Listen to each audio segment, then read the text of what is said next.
Well, hello, everybody, and welcome back to Tweet Trends. I'm really excited. Today, we're recording this episode during Mental Health Awareness Month. However, it's not going to air until afterwards, but there's never a specific time that you have to focus on mental health. It should be year round, right? So it's okay that we're bleeding over into the next month. We'll continue to talk about this because I feel like this is something very important that we all need to know about and to be educated on, basically. So, my guest today, when I tell you, I feel like I've known him forever, and we're actually just seeing each other for the second time. We met a couple months back, and I feel like we just hit it off really well from the jump. And in talking to him, I was able to find out a lot of great things. And one of the things in particular is that he has experience with mental health, bipolar disorder to be exact. And so I wanted to bring him on this show to help educate me because I will be the first one to admit that I don't know that I've had any experiences with anybody that has had a bipolar disorder, that they've been diagnosed, a diagnosis. However, we kind of chatted and laughed about it earlier that we do believe that everybody has a little something in their background. It may not be bipolar, but we all have a little touch of something. It's levels here, it's levels. So, without further ado, I would like to introduce you to Brad Shreve. He is the host of a podcast called Queer We Are. And he's also an author. He has multiple books out there. And so we'll talk about that stuff later. But for now, hey there, Brad. How are you? Hi, Yvette. I'm doing great.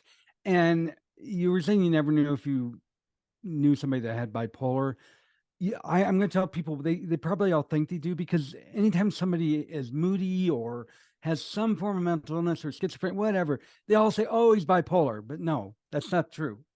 Um, they may think they may know somebody that has bipolar. They probably know somebody though that has mental illness. For sure. I have to agree with you on that. Like I said, I think there's a little something everywhere. Like there's no need to point the fingers at people in particular, because because of the trauma that we all go through just in this thing called life, that there are some things that sit differently with each of us. So I'm interested to know what your story is. Like, how did you find out or how did you become diagnosed? Well, and I'm going to tell you first of all, I'm very excited to be on your show because I just love it, and I'm anxious to hear our conversation with the tweets in the middle of it. So, like most people that have bipolar disorder, I was originally diagnosed with depression, and that's very, very common. And I was diagnosed with depression several times in my life. I was diagnosed, I think, the first time when I was 13, and then I was diagnosed when I was executive with a corporation 25 years ago. And then after my life completely fell apart due to addiction and just being in a bad relationship and a bad space in my head, 5 years later, I was diagnosed and I actually wound up in a psych ward uh, because I just couldn't function. I was also suicidal. I don't know what I said. I was with a crowd of people and I said something, and they went to a guy there that was a psychiatrist. He said, "Get Brad to the emergency room immediately." So I have no idea what I said, but they took me to the emergency room and I was there for 10 days. Now, suicide watch is 3 days. And what happened was when I got to the hospital, the wing I was supposed to be on was full. So they put me on the floor with the schizophrenics and some of the other more serious mental illness. And I was there for 3 days, and it was like one flew over the cuckoo's nest. I was just walking around like a zombie by the time that was over. So they finally moved me to the floor that I was supposed to be on, which was gorgeous. It looked like a country club. It was beautiful. It's called the dual diagnosis wing. It's people that have a mental illness and an addiction at the same time, which is very, very common because you self-diagnose. And I was there. What they said is, suicide watch is 3 days, but we're not going to let you go. And we want you to sign that you are willing to stay. If you're not willing to stay, then we still are not going to let you go, but we have to go through a whole bunch of red tape. And I'm like, I'm not ready to go either. I agree. So I'll gladly sign. So here's my little speech about our mental health care in this country. So I was broke at that point. And after 7 days, they were ready to let me go. And there were no mental health clinics in the in the county of Los Angeles that would take me Oh, because they were wow. all full. And I told the doctor before, I said, you're not going to be able to find one. So after 2 days, he came to me and goes, I've heard how bad it is out there. I can't believe it's as bad as you and others have told me. I said, yeah. I mean, there was a point where I was at the mental county, LA County Mental Health Clinic in Hollywood on my hands and knees begging them to take me in. And they're like, no, we can't take you. So just a little, we need our healthcare system to improve here. But Oh, anyway, wow. so once I was released, my life was kind of a mess, and I'm gonna kind of skip forward to where I got diagnosed because I kind of got better for a while. I got back on track, um, and I started a new career working for a coffee chain, not Starbucks, another one. And I wound up in a relationship which was going great. And I will say my whole life I don't want to say moody because that's kind of, for lack of a better term, I'll use moody, but it's a little more extreme than that. And as the relationship was getting going and my career was getting going, the bottom fell out and I could not function.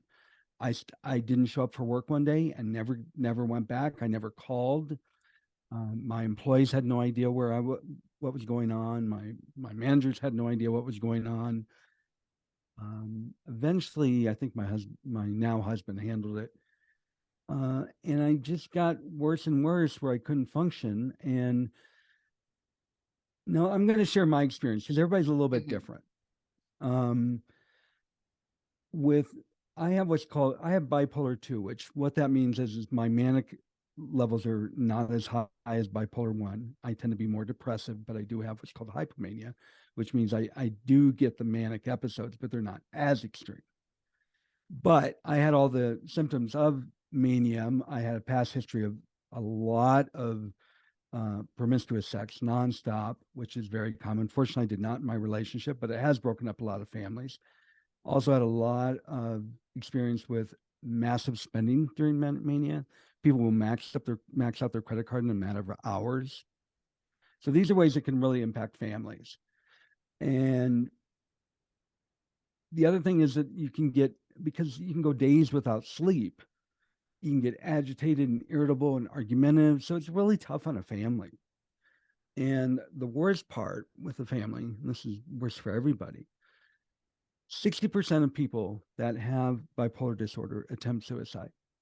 And unfortunately, 20% of all people with bipolar succeed. Oh, wow. So it's a pretty heavy duty thing. Now, what happened? I really reached the point that I could not function. I could hardly speak. Um, a friend of mine that has bipolar disorder, is a minister. And she said, we're going to take you to the hospital and we're going to tell them that you are suicidal, because you kind of are, but you need help. And because we still could not get a clinic to take me in. So I still had no Hmm. idea what was going on. Hmm. And so they took me to the hospital, and I was in the psych ward for a couple of hours. And the head of the department came out and she said, we're going to send you home. And I said, excuse me? She said, yeah, you have your good friend and you have your partner, and we feel like you're safe. You're going to go home. I said, I'm not going anywhere. She said, excuse me? I said, I'm not going anywhere. I am not going anywhere until you have me an appointment or somewhere to go, because I can't live like this anymore. I can't live where I have an inability to leave the house. I can't live where I have somebody can't talk to me for more than 5 minutes, because what happened is my brain cannot um, focus for that long a period of time. I felt like my brain was cauliflower, like people were ripping pieces off of it, which isn't a very good feeling. But that's really the best way I can describe it. And actually, that's exactly what it felt like.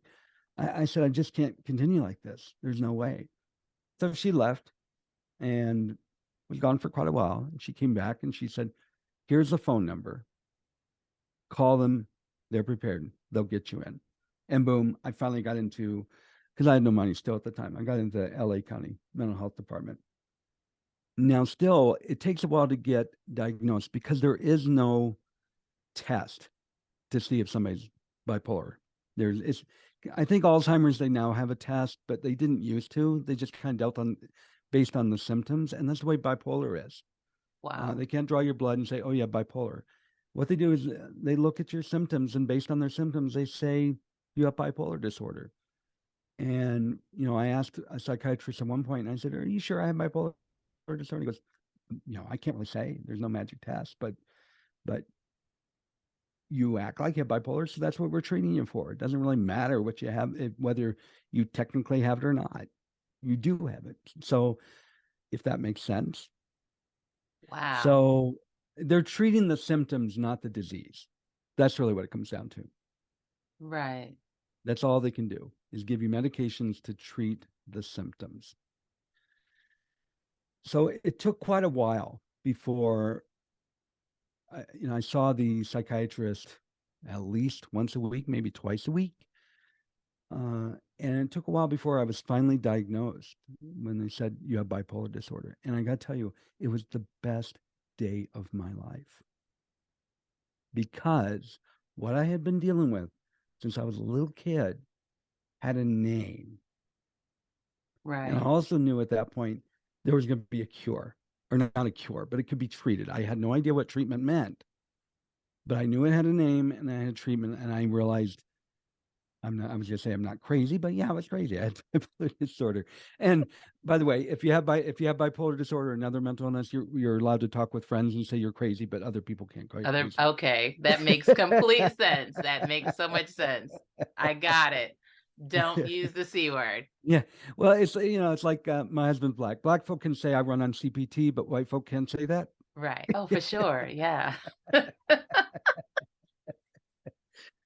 uh, Oh, wow. So then now looking back on this, do you feel that when you were 13 that it was actually bipolar, or was it leading into that? Like, cuz I don't know, are you born with it, or does it form over time? How does that work? Do you know? it really varies. I know some women that got it after childbirth. Now, did they Really? have it beforehand? Maybe. It is genetic. Okay. They have found that it's genetic, and as they believe it's genetic. What triggers it? I don't know. Some people, I definitely had something growing up. I always knew something was wrong, and I would go days without sleep, which really, as I said, I have the milder form of bipolar disorder. That's actually pretty rare for somebody with my diagnosis to go days without sleep. But I would go 3 days, and Oh my gosh. That uh, is in my mind, like, as a woman and a mother, there are times we go without sleep, and I'm thinking to myself, 3 days though? Gosh. Like, oh my goodness. and here's the thing with mania, you feel great, like, oh, I can get so much done. I have so much energy, and I would be nonstop busy, but I would start 40 projects at once, so I got nothing done because I couldn't concentrate for more than a few minutes. And mania Wow. doesn't always feel good. Here's the thing: people think bipolar is these massive mood swings where you're suddenly really manic, and then suddenly you're depressed and can't get out of bed. That is very common, but it's also common to have mania and depression at the same time. Oh, what does that look like? It's pretty miserable because it's usually what I had. I live with depression all the time. You're just frantic, you're busy, but you're really unhappy. It makes it even harder to concentrate. Uh, and you also don't turn on a dime. Like you won't be talking to somebody and then they suddenly become manic Hmm. right in front of you. Mania can last days, weeks, months.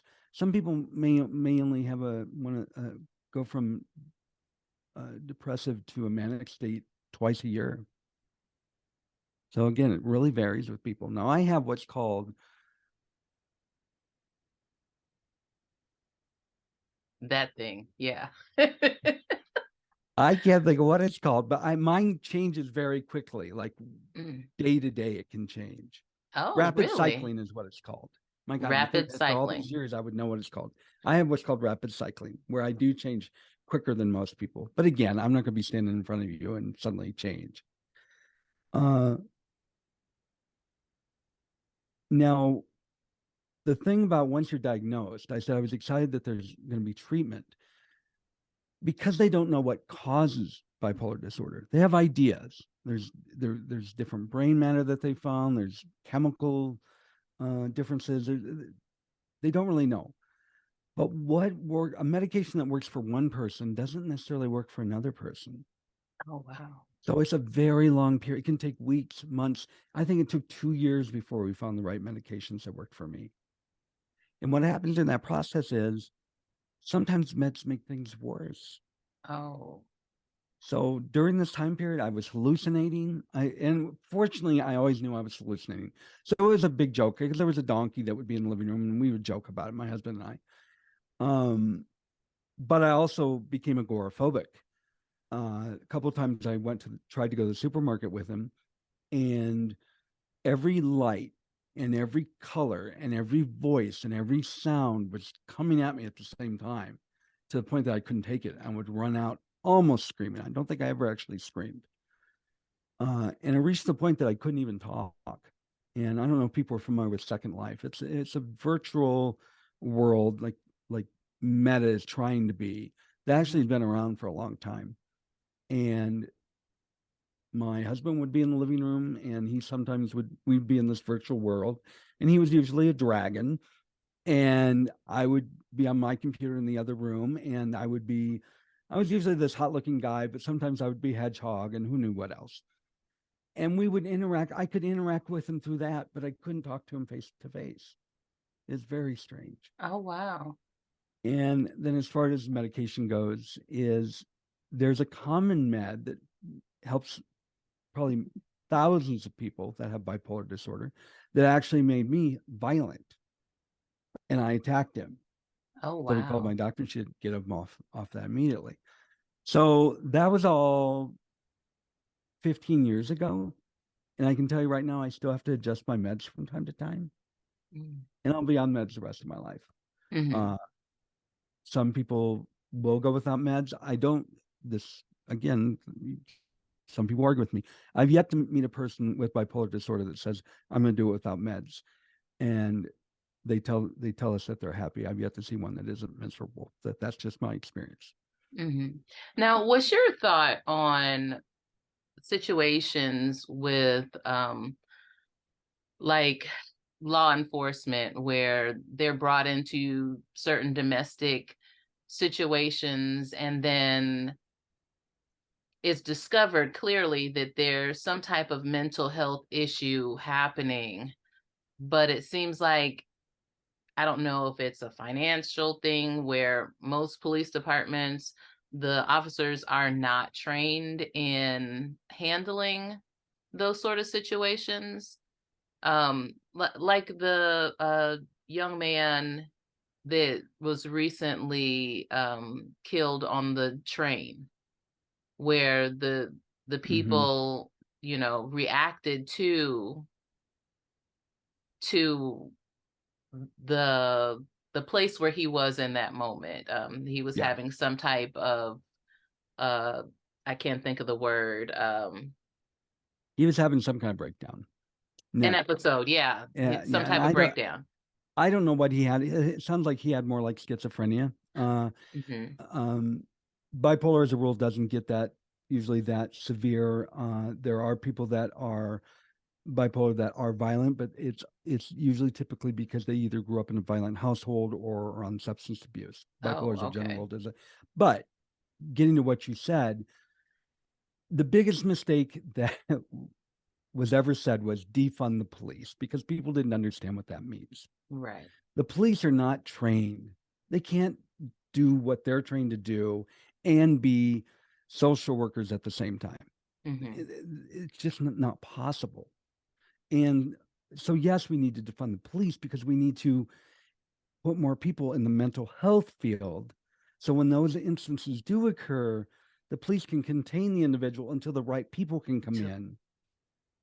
And that's what people meant when they said defund the police. Right. Unfortunately, people took that the wrong way, thought we wanted to do away with police departments. Went completely off the rails with it. Exactly. Exactly. And that's really what we need to have happen. The money's there, it just needs to be allocated in different ways. And part of the problem is you can't force somebody unless they are dangerous. You can't force somebody into an institution. Like Right. that man on the train, just he used to do kind of crazy things, from what I understand. I Hmm. don't think he ever acted violently, from what I heard. Right. Yeah, I They don't can't. recall They that could. either. So if that's true, which I'm almost certain it is, they could not force him into treatment. They cannot force him to take medication. Hmm. So a lot of the folks that you see wandering around, that's the situation. And like I said, even if you do want care, like in my instance, you can't get it. Right. Los Angeles County Jail is the largest mental health ward in the country. I think that may be across the board, just across Yeah. the entire country, because it's sad when you like even when you look at smaller level schools. As an Mm-hmm. educator, I was not trained on a number of levels. I was trained to be a mathematics teacher, and that's what I could do well. And Mm-hmm. so then when it turned into No Child Left Behind and they were putting students with disabilities into the regular classroom, I'm kind of like, well, what do I do with these kids? But then on top of that, kind of like you said yourself, when you were 13, you were having issues. And that's again something that's not put into play. We have guidance counselors, but they're not. I don't even think the guidance counselors are trained on that level where they could really help a student.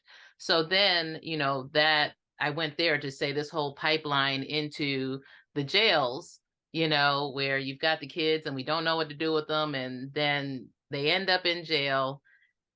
And it's sad, but a lot of times it's these situations where these people, they don't mean to do the things that they're doing, No, but it's like, well, what do we do with them? Lock them up. And that's not that's not it. That there was a guy. He was killed by the police here in Los Angeles, and it's one of the few instances where I felt like they did everything they could possibly do. mm, He was out of his mind, completely out of control. They surrounded him, and they were just trying to. He no matter what, he just kept trying. He wouldn't stop fighting, mhm, and all they were trying to do was restrain him. And from the videos, I didn't see, and there were lots of different angles. I didn't see that they were doing anything beyond what they had to do. Now, this is a rare circumstance. mhm. That is a situation where if somebody could have come in, that man would probably still be alive today. Right, But right, police didn't know how to handle it. All they knew right, was to restrain an individual and keep getting firmer and firmer, if they continue to not uh, behave, I guess, for lack of a better word. right. Well, and I think it's it's not reasonable to expect a person that's having an episode to be reasonable. Exactly. They can't control that. And so therefore, for me, if I'm having some type of an interaction with a police officer and they tell me, ma'am, be quiet, sit down, hold still, I can do that. Yes. But, and, uh, but I feel like there are so many people that don't have a touch with anyone or anything dealing with mental mental health, mental illness, that they can't rationalize that whole thought process to say, "Oh gosh, why didn't they just listen? Why didn't they just do what they said?" And it's like, do you think it's that easy for a person that they don't even understand what's happening within themselves? Well, there have been instances where families called because an individual is a little out of control in one way or another. They've called the police and they said they have a mental problem. And the police show up and the person ends up shot, even though they were told this person has a mental illness. Right. And most of those are inexcusable. Uh, but again, it's because of the way our system's designed. Do we have time for a little history on our mental health Sure. care in this country? A lot of people blame Ronald Reagan because Ronald Reagan had a lot of budget cuts in the mental health field for this country. But it actually started with John F. Kennedy Oh. because what they used to do is lock people up in institutions, just Mm, lock them away. And it used to be very easy uh, to do. And John F. Kennedy came up with, well, his people came up with this great idea to get people out of mental health institutions. But they wanted satellite centers throughout the country. And so they would be released to these satellite centers. And in those that were able to adapt and be treated and get into a normal or as normal of a life as they could have would be able to do so. Unfortunately, Mr. Kennedy was killed. The country went ahead with the releasing the patients, but there were no oh. satellite centers. And that's when we started seeing the increase in our homelessness and seeing the increase more and more in uh, people that have mental health disabilities basically all around us. Mhm. And then, of course, that continued. And then Reagan did do budget cuts, and it's just continually got worse. Um, they're just, and we keep seeing it cut every year, Mhm. and it needs to be increased. Too many people are dying unnecessarily or just living miserably unnecessarily. Right. Yeah. Well, and so I was gonna ask you, it's almost like you're in my head. You mentioned homelessness. Um, I I didn't know that about JFK, that this is pretty much stemming from his time in office, and the fact that because he didn't get to finish that, that could be a part of why things got bad fast. you know, Yes, um, Man, wow. And I good from intentions. yeah, the road to hell, right? It's paved with good intentions.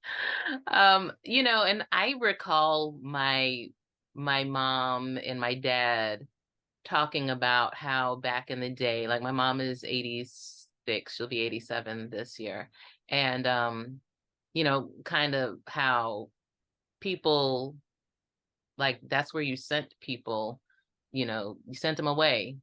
They'd Hmm. lock them up and you just didn't deal. Or in the Black community, um it may not be outside of your home, it might be the back room where the crazy uncle Hmm. is, and he comes out occasionally on a holiday, but for the most part he's in his room, he's not bothering anybody, and nobody talks about it. And I feel like that's a big issue as well, the fact that nobody's talking about it, because you said earlier that this is something that's hereditary, you know And too many and people don't understand it either. well, definitely. I can't tell you the number of times I've been told to just cheer up. And you Oh want to go, oh gosh. my God, I never thought of that. I'll just cheer up. Gee. And I am fortunate I have a partner that worked with me. We actually went to couples counseling for a very short period of time just so that I could learn what it was like for him to be a caretaker and he could learn what it was like for me to have bipolar disorder. Hmm. And that worked tremendously for us. I have what's called derealization. I used to get it a lot more often. Now I get it. It's much more mild. And what that derealization is different for everybody. What it was for me is I all of a sudden, actually, have you ever been to a party? I'm certain you have because almost everybody have. Have you ever been to a party where you just didn't feel like you were really there, like it was going on, and you kind of felt like you were in a bubble and not really connected with everybody? Mhm. Mhm. That was my life. Oh wow. I lived in that bubble. And sometimes it would get so severe that though I wouldn't think anything was real. So when I catch it, and I still do, I'm afraid to touch anything because I think my arm is going to go right through it and prove that I'm right. And I'll just stand there terrified, shaking. And Mhm. unfortunately, I have a husband who will come on, he'll see it, and he'll come over and he'll grab my hands and he'll say, "Feel the floor, feel the floor." Mhm. I'm like, "Yeah, you're right. I can feel the floor." So, And then you realize it's real, and but the number I go to support groups. And actually, I moved. I don't go to them anymore. But I used to go to support groups where people had family members that didn't understand at all. They thought they should just shake it off. They were not Mhm. supportive in any way. All they knew was that this person was making their life miserable. Yeah, that's unfortunate when the people around they look at themselves instead of looking at the person. It's what you're doing to me and not thinking about, well, what about you though? How do you feel in this moment? Well, I think the problem is everybody has depression at some time in their life, Hmm. in one form or another. Loved one dies, or they go, lost their job or whatever, and they get out of it. So they think everybody can. Hmm. That's why people don't understand depression or bipolar disorder, and they don't understand why you just can't get over it. And what they need to understand is when I have depression, it's not because of a circumstance, it just hits. Right. And what people need to think about is if you're diabetic, you take insulin and nobody thinks twice about it, but they don't understand when the brain doesn't work. And you know what? Computers crash all the time and people don't think Hmm. twice. It happens. The brain is a hell of a lot more complicated than the computer is. So why does it surprise anybody when it doesn't work right sometimes? And if people think of it that way, sometimes just like sometimes a person's kidney doesn't work. Sometimes people have something in the brain. Whatever it is, we still don't know in most cases. It's just not working right. And we treat it somehow. But it's really hard for people to grasp that concept that Brad, that was a word that you need to get that on a t-shirt or something because it it's that's it. It's not that easy, and it shouldn't be that complicated to imagine that something could be wrong, that it could possibly not work this time, and it's not working for everybody. yeah, when you think of all the synapses going through your brain and all the chemicals and Yes. all that, and who knows what's causing them, but there's so much going on in the brain. Something's going to go wrong sometimes. Definitely, definitely. Man, oh man, oh man. So I should have said this from the beginning. Those of you that are listening, if you're watching, please understand Brad is coming back. We're gonna have another conversation because I could talk to him all day, all day. And just can't do that. We can't, not in one day. We can't have all the conversations on the same day. We got to spread it out for them. They can't handle it. I already warned that I'm my favorite subject. I can go for hours. Oh. So Oh my goodness. Oh my goodness. Any takeaways before we wrap things up? don't fear mental illness, and because what you see in the news is rare. Most people can not be cured, but can become functional, can be treated. And so if you hear somebody has bipolar disorder or something else, don't fear them and don't pity them. Please don't do that. But be sympathetic. I love it. I love it. Yeah, I feel like if in the world, if we were all a little bit more sympathetic and empathetic, things would be so much easier. Like, I Hmm. don't have to have your experience to see you as a person and meet you where you are. I should, you know, and for some reason, we got people that if they don't see it, they don't believe it. And and it can't be any other way. And that's Or they don't think frustrating. about it. Some things I think they do. Yeah, I don't sometimes know. they do. Some things they sit there and they process it, kind of like with, the lawmakers and the different things that the programs that they're cutting. They're thinking about it, but because they can't see it and are only looking at it through their own eyes, then it's not a thing. It's doesn't need all that. It doesn't take all that. And, and, And and yeah. I know we got to go, but I got to point out how absurd this country is. Every time there's a mass shooting, we say there's a mental health problem. So what happens when the next bill comes up? It does not pass, or there are cuts in mental health. Mm-hmm. It makes no sense whatsoever. But it's a problem. Yeah, there's a But problem, but let's cut spending. yeah, everybody wants to turn their back on it, and we can't do that. We have to face this head on and make some serious decisions if we want people to get better. Hmm. And I thank you for coming on today and educating me. I've learned so much in this little bit of time that we've been chatting on here. I thank you so much for sharing your story and being open and transparent about your personal experience. Um, yeah, thank you. I appreciate you so much. Being honest is all I know. Well, that's not always true, but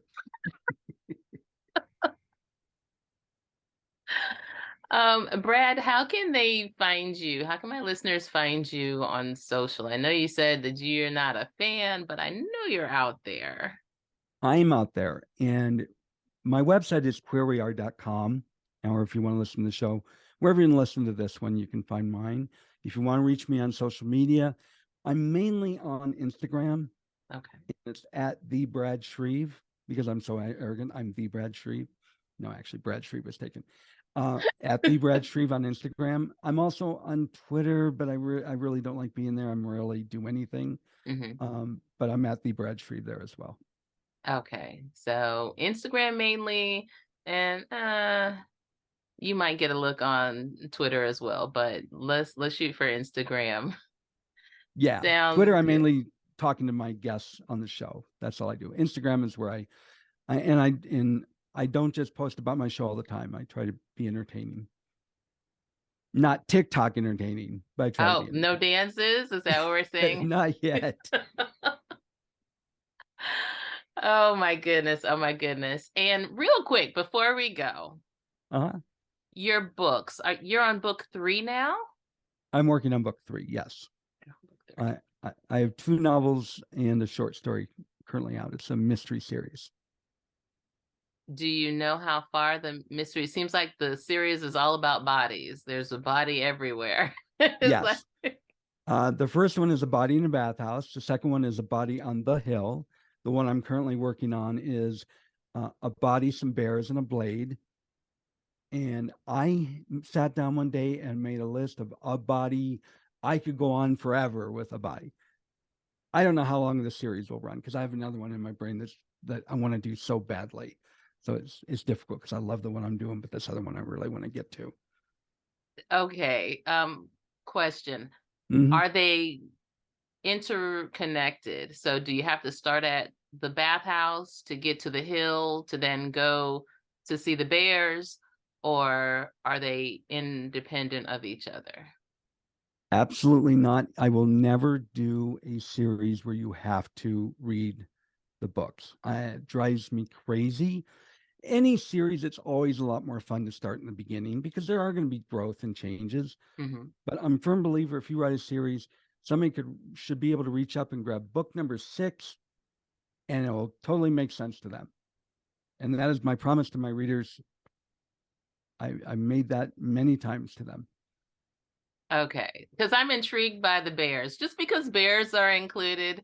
And I was like, you know what? When that one comes out, I think I'm gonna have to jump on that immediately. But if I have to read the other two first, let me get started on them because I want to be ready when the third one comes out. No, I mean, go ahead and read the other two gladly, but I will tell you this: don't be thinking about bears like in the woods. Oh. There's a whole gay culture called bears. Oh. Okay.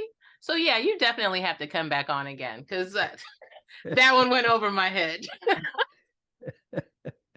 I can come on and talk about that. Oh my goodness. Wow. Well, once again, Brad, thank you so much for joining me for today's episode. I have had a blast. I have learned a lot, and now I am so intrigued about bears.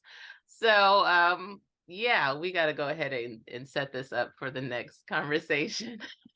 Well, thank you for having me on, Yvette. I've had a lot of fun.